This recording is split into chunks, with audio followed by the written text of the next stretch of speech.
Eggertspiele booth, and we're talking to Andreas. Now, Eggertspiele has a lot of fantastic new games out, and we're going to get a chance to take a peek at two of these guys. And I believe the first one that we're going to take a peek at is Chen, right? That's correct, yes. And it's an awesome game. Thematically, it looks amazing, and the components are wonderful.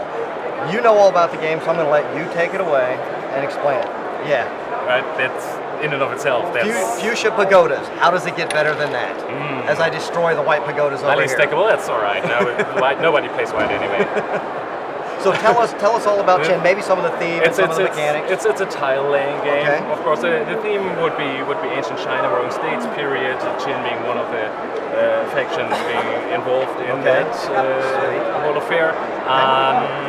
It's a tile laying game of majorities. Okay. So you got 3 of these bad boys at your hand. Okay. They are secret. Okay. Not to you, of course. You choose one of them whenever it's your turn. Okay. And lay the tile. Excellent.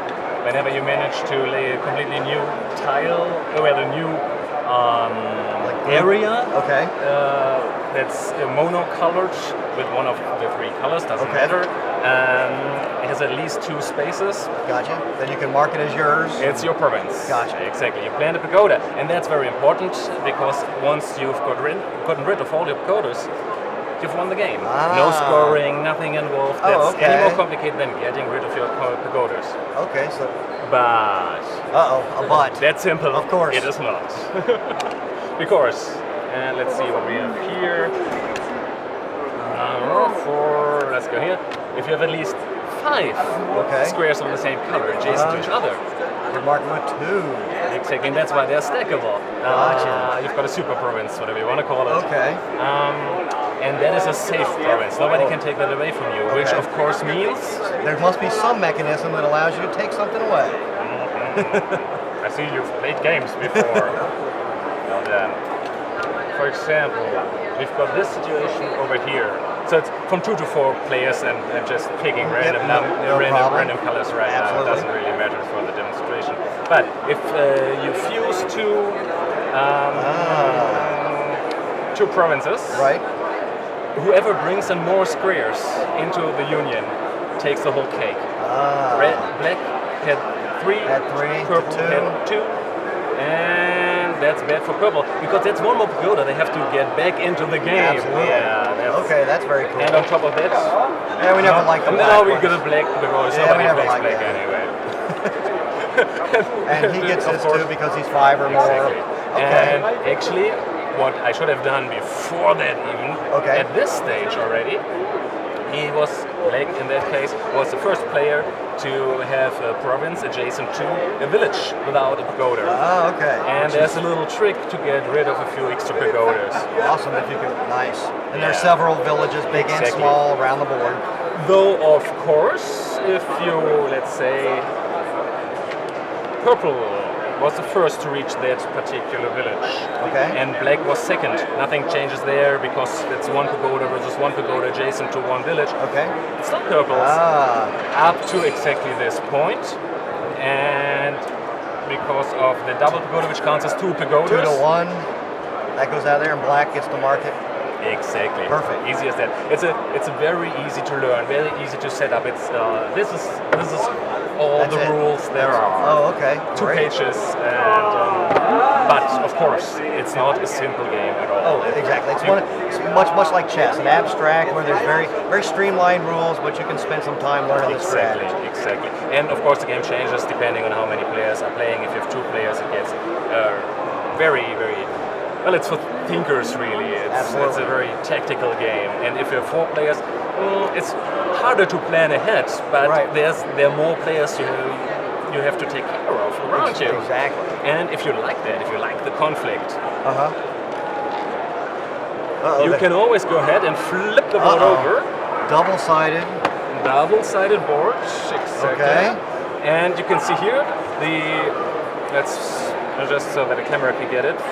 Over here, you've got your 3 starting squares that are at the bottom of the whole thing, which means you have to work your way up, which of course means there's less space to evade each other. And also there are water spots on the little lakes and whatnot. So you just can't play anything on. Exactly. Less space, more direct conflict. Very, very cool. Yes. So now that we know kind of how to play, and let's get played the game. Let's get some gory details. So it's available here at the fair for, what's the price of this guy? 29 euros. 29 euros? 29 That's a great euros. price. Do we think we're going to be able to see this game in the States anytime? Do you know if there's going to be any distribution outside of Europe? I'm rather sure that is going to happen. Yes. Okay. I mean, it's a very nice. Absolutely. Reiner Knizia game. Absolutely. Chances are good. Okay, great. Well, that's great. That's Chen, and we've got one more game that we'd like to talk about. Yes, please. Funny enough, it kind of thematically shares some elements, right? It's also Southeast Asia. That's true. And this is the way that you pack away a game. You just everything off the table. It's gone, never to be seen again. I'm here right now. Now, the next game I know we're going to talk about is Yedo. Yedo it is. Excellent. And I'm just going to let you. Oops, And of course, this Pagodas have to go away. Being Japan-themed, Edo time Japan, feudal Japan, not Chinese. Not to step on anybody's toes. Exactly. Okay. And that's a different kind of monster. Okay. For one, you've got a game board. A big game board. For which you need a big. Which there's not room for me and the game board back here. Let's turn it towards the camera, towards us. This is fine. I can see it perfect. That way they can see it. We're perfect. And as you can see, it's a huge board. Anything about this game is rather huge, really. Same with the rules. Okay. Not just the one page of rules anymore. Not so much. You have to invest some time. Once you understand the rules, and if you have, for example, if you have somebody who can explain it to you, and it has a very good flow to it. It's easy and almost feels natural to play it once you got into it. But you have to invest some time to get to that point. Now, let's talk about those. We kind of know the setting. I guess while you're setting stuff up, we can talk some mechanics a little bit. Of course, let's do that. As you can see, it's a very rough. It's a very rough. It's a very rough plan. It's busy, a schematic plan. Yeah, it is busy, but it looks really good. I like the way. Thank you very much. Of Edo being Tokyo today. Right. Different quarters of the town. Okay. Harbor Town, the Edo Castle, Shrine District over there, pleasure quarters, that kind of thing. And no. Later. Game is played over 11 rounds. Okay. There's an alternate win condition. More about that a little later. Okay. Because basically what you do is a little bit of worker placement over here. You've got your standard issue meeples. Nice. You can position them in different quarters of the town. Okay. Of course, there's a limited space per quarter, as you would expect, and those enable you to special abilities. Exactly, different actions. Okay. And the whole thing. For example, let's go with the pleasure quarter. Absolutely. Yeah. You could hire a geisha right over there. Okay. Now, why would you do that? I mean, besides obviously hiring a geisha, I mean, you don't really have to give any reason for that, I would say. But in the game, there's an ulterior motive. Of course there is. You've got your 4 differently colored mission cards. Cool. And as you might expect, there are different difficulty settings. Okay. The green ones being the easiest ones, the black ones being the hardest ones. Cool. And with everything you collect, you can erect buildings, you can hire geishas, you can buy yourself some weaponry, other cards. No shortage of stuff. Exactly. What you have here is one of the mission cards. It's a simple one, and as you can see, you need one of your meeples to be at the harbor and use that meeple for accomplishing a mission. That's harbor. Let's say it's over here. Okay. And on top of that, you need to have this kind of weapon, which you can buy at the market. Exactly. If you fulfill those 2 requirements, you fulfill the card, you get 1 victory point, you get 3 mon, that is money. And if you do that, you can also see if you want to and can complete the bonus. If you are blessed, which is something you might have have them do to you at the temple district over here. You get an additional victory point. You get 5 more. That's pretty cool. Like that. And of course, as I said, the cards they go from do easy to get hard. a lot harder. So like for example, this is the alternate win condition. Yeah. Kill the shogun. If you do that, the game is over. You win. But you need to have all your 4 meeples in exactly the right spots of town. You have to need 2 geishas, and you pay 10 money and whatnot. It's not tough to easy. orchestrate, but you deserve it if you're going to get that. Exactly. So how do these work? When do you actually get these? Do you choose them, or? That's the thing. One of the mechanisms in the game is an auction mechanism over here. Okay. And you bid on anything that's on the rim of the board. It's quite a nice mechanism so far, is that you have your little track next to it. Whoever is first on the track is first to choose a category. Either say it's just mission cards, or if you have less players, you can say play this category to see these are red, these are black, and so on and so forth. And if that particular player, his bid wins the thing, all right, out of the bidding. If somebody else bids more, they get to keep whatever the bid was for. But that player, the first one that initiated the bid, is still in the bidding. So basically anybody who is in the game will get something eventually that they can afford. Wow. Okay. That's a really cool way to mix some mechanics and so on and so forth. I'm not even halfway through the whole thing. It's so intricate and so many little cogs.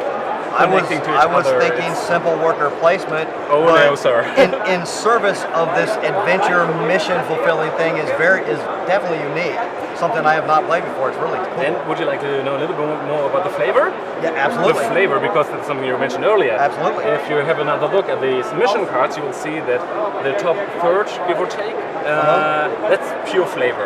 Okay. And one very neat little thing about it, in my opinion anyway, is that if you play the game repeatedly and get to know the cards and actually read the flavor text, you will see that there are red lines running through it. So characters will reappear, and easier missions will have the first part of a story that is then continued in the harder missions. Oh, that's cool.